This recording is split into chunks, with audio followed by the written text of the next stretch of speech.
चंद्रमोहन जी, आपके खुद के नेता भी कह रहे हैं कि इसका खामियाजा भुगतना पड़ेगा, ये आत्मघाती है। देखिए, किस बात का खमियाजा?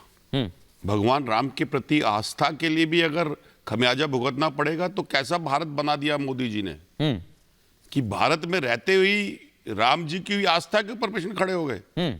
और प्रश्न किसने खड़े करे? शंकराचार्य द्वारा बनाए गए 4 आदि शंकराचार्यों ने, जो शंकराचार्य जो मठ थे, और वो मठ जिनका बुद्धि में, जिनके ज्ञान के आगे सब कुछ छोटा है, ठीक है, उनके प्रश्नों को भी दबा दिया आज सरकार ने। ये कौन सा हिंदुस्तान आ गया हमारे पास? कई मठ ने इसका खंडन किया है। चंद्रमोहन जी, जो आप बात बोल रहे हैं, उन्होंने बाकायदा एक लेटर जारी किया जिसमें उनके बाकायदा मठ का नाम है। आप मठ का नाम लीजिए, मैं बताऊंगा।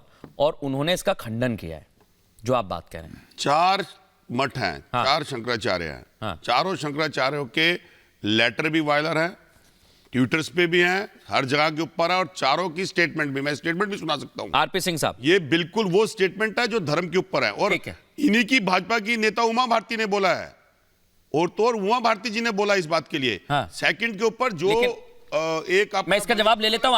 आपने 2-3 नेताओं का जिक्र किया है, उन्होंने क्या बोला है? ठीक है, आरपी सिंह साहब जवाब दीजिए। धर्म के पहले प्राइम मिनिस्टर आरपी सिंह साहब जवाब दीजिए। आप कांग्रेस पार्टी से और क्या अपेक्षा करते हैं? झूठ और मिथ्या फैलाना इनका काम है। मेरा चैलेंज है, मैं इस टीवी डिबेट पे बैठा हूं, डिबेट उठने से पहले ये उन शंकराचार्य जी का कोई पत्र दिखा दें और दिखा दें कि कौन सा पत्र है, कौन सा कागज है, तो हम मान लेंगे। ठीक है, एक, और मैं नहीं तो डिबेट से पहले मैं आपको दे दिए चंद्रमोहन जी सामने। बिल्कुल सुना रहा हूं। अरे एक मिनट सुनिए, एक मिनट पहले उनकी बात हो जाए, पहले उनकी बात हो जाए। हाँ, आरपी सिंह साहब बोलिए। आप ये नेताओं की सुना, मुझे उसमें कोई ऑब्जेक्शन नहीं, नेता की रोल बदलता रहता है, परंतु ये कैसे, ये तो कांग्रेस की कल्चर है। हाँ। नेहरू जी ने सोमनाथ मंदिर जाने से रोका था राजेंद्र प्रसाद जी को, डॉक्टर राजेंद्र प्रसाद जी को, नहीं जाना। हाँ। ये तो ऑन रिकॉर्ड है, चिट्ठी लिखी उन्होंने। उन्होंने कहा कि मेरा मन बड़ा दुखित है कि राजेंद्र प्रसाद जी वहां जा रहे हैं, भागीदारी कर रहे हैं। इंदिरा जी ने गौरक्षकों पर गोली चलाई थी, तो सबको जानकारी है, कई सैकड़ों गौरक्षक मार दिए थे। क्यों? इसलिए कि गौरक्षा की बात करने, उसमें ज्यादातर वो लोग थे जो महात्मा थे, संत थे, ठीक है, उनकी हत्या करा दी। हाँ। फिर गोली चली यूपी के अंदर, हाँ। हमारे राम भक्तों पर। हाँ। फिर सर कांग्रेस चुप बैठी रही, हाँ। उस सरकार का समर्थन करती रही, यही बात खत्म नहीं होती।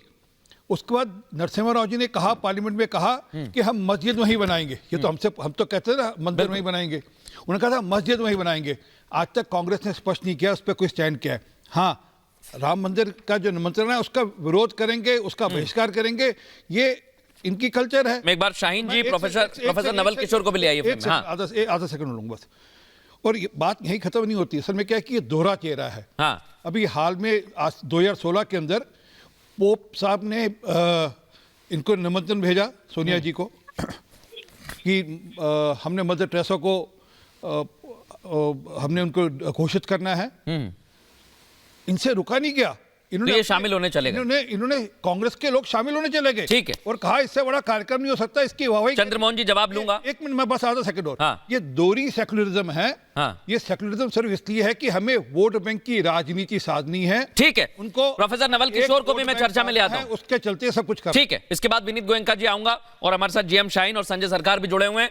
प्रोफेसर नवल किशोर, क्या ये तुष्टीकरण नहीं है? कांग्रेस के अंदर भी अब लोग बोलने लगे, और आप तो उन्हीं का साथ दे रहे हैं, एक दल के रूप में उनके साथ हैं, बताइए जरा। नहीं, देखिए, अलग अलग एक पार्टी में अगर विचार अलग अलग हो गया तो ये तुष्टीकरण हो गया, और एक दल में जिसके 2 आदमी के अलावा कोई बोलता ही नहीं है वो लोकतंत्र हो गया। ये तो अलग परिभाषा या अजीब परिभाषा कहिए इसको। देखिए, आस्था का विषय है राम, या मंदिर जाना, या किसी भी धर्म का जो मसला है वो निजी आस्था का मसला है, उसको सार्वजनिक तौर पे राजनीतिक रूप से फायदा उठाने का प्रयास भाजपा इसलिए कर रही है कि पिछले 9-10 साल में उन्होंने जो वादे किए हैं, जो वचन दिए हैं, भारतीय लोकतंत्र में जनता के साथ जो वादे किए हैं उसमें खड़े नहीं उतरे हैं। लोग सवाल पूछेंगे इस चुनाव में कि आपने मणिपुर में क्या किया। अभी हाल के जो राज्यों के चुनाव हुए उसमें आपने कोशिश करी नहीं करी। सिंह साहब, एक मिनट, आरपी सिंह साहब, मैं पूरा सुन लूं बस उनका। हाँ, मैं कह रहा हूँ जातीय जनगणना पे दोहरा विचार क्यों है? हाँ। यही भाजपा बिहार में कहती है कि होना चाहिए और साथ में प्रस्ताव में रहती अच्छा है। नवल किशोर जी, मैं एक चीज, सिर्फ एक चीज आपसे पूछना चाह रहा हूं। अभी सवाल है ना। बीएचपी के अध्यक्ष आलोक कुमार ने भी कहा राम सबके, हमने सबको न्योता दिया। अब इसमें बीजेपी कहां से आ गई? नहीं, आप बताइए। आपको भी मिला, बीजेपी को भी मिला। नहीं, बीएसपी किसके लिए काम करती है, कौन दल के लिए काम करती है, आपके लिए छुपा होगा, पूरा भारत जानता है। इसमें पूछने की क्या जरूरत है कि बीएसपी आरएसएस कौन लोग हैं और किसके साथ काम करते हैं और किस राजनीतिक दल के लिए काम करते हैं। और जहां तक राम के पर निमंत्रण का सवाल है, विनीत गोयनका जी, नहीं, निमंत्रण का सवाल है। हाँ। ये निमंत्रण देने वाले कौन होते हैं? जिनको हमारे और राम के बीच ठीक है। में, राजद और राम के बीच एक में छोटा फैक्ट बता के विनीत गोयनका जी को चर्चा में ला रहा हूं। प्रोफेसर नवल कांत जी, आप तो बेहतर जानते हैं, मैं बिना फैक्ट के कोई बात कहता नहीं हूं। और दर्शकों को यह बता देता हूं, मैंने अभी अपनी ओपनिंग में भी बताया था कि ये जो ट्रस्ट बनाया है ये सुप्रीम कोर्ट के आदेश पे बना है और सुप्रीम कोर्ट ने जो आदेश दिया है उसी हिसाब से काम कर रहा है। विनीत गोयनका जी आपके लिए कुछ कहना चाहते हैं, जवाब देना चाह रहे हैं। विनीत गोयनका जी बोलिए। विद्युत भाई आपको राम राम, मेरे सभी को पैनलिस्टों को राम राम। और आ रहा हूं शाहीन जी इसके बाद। इतालवी पुत्री और फिरोज भाई की बहू जब ये शपथ पत्र देती है कोर्ट में, यानी एफिडेविट देती है कि राम काल्पनिक है, उनसे और क्या अपेक्षा की जा सकती है। रामलल्ला का विरोध उन्होंने इतना किया कि 1992 से लेके अब तक रामलल्ला टाट के घर में रहते थे, टेंट के घर पे रहते थे। बारिश गिरती थी तो कपड़ा देने के लिए नहीं दिया, वहां कोई प्रोटेक्शन नहीं देने दिया। तो इनसे और क्या अपेक्षा कर सकते हैं? ये वो लोग हैं जो उनके साथ खड़े रहे, जिन्होंने सनातन को गाली दी, दयानिधि उदयनिधि मारन उनके साथ में खड़े रहे। ये उनके साथ खड़े रहे जिनको कहते हैं ममता जी, जो राम के नाम पे इतनी चिढ़ती है कि सभा से निकल जाती है, संजय जी को भी ले आइए। तिलक लगाने के लिए मना कर देती है। ये उनके साथ खड़े रहते हैं अखिलेश जी के साथ में, जिनके अब्बा ने 1990 में निहत्थे कार सेवकों को सिर में गोली मारी थी और उनके शरीर को उठा के सरयू में बहा दिया था। ये उनके साथ खड़े रहते हैं जिनको राम से चिढ़े। तो ये अपने राम विरोधी जो ये है उसको तो दर्शाते आए थे। और एक मेरे भाई ने भी कहा था कि 4 जो शंकराचार्य उन्हें कहा था, तो भाई साहब चारों मठों का नाम बताइए, चारों शंकराचार्य जी का नाम बताइए। आज तक आप शंकराचार्य को मिलने नहीं गए, आज तक उन मठों के आपको गलियारे नहीं पता कहाँ पे, एक बार नहीं गए, उनको अरेस्ट किया, उनका अपमान किया और आज हमको किस्सा सुना रहे, वो भी मिथ्य कथा सुना रहे। सनातनी जाग चुका है, राम भक्त जाग चुका है। एक किस्सा आपको बताता हूं, एक लाइन बताता हूं जो मुझे रोज मेट्रो में सुनाई देता है। हाँ बताइए। जो हिंदू हित की बात करेगा वही देश पे राज करेगा। ठीक है संजय जी। विरोधी बात करोगे तो आपका तो देश से राज चलेगा 10 साल का, और जो गाली कुचलियों में जो आपका राज है ना वो भी चले जाएगा। संजय जी, मैंने अभी आलोक जी से बात की थी और उन्होंने भी जय मां दुर्गा, जय मां काली। संजय जी हाँ सवाल सुन लीजिए।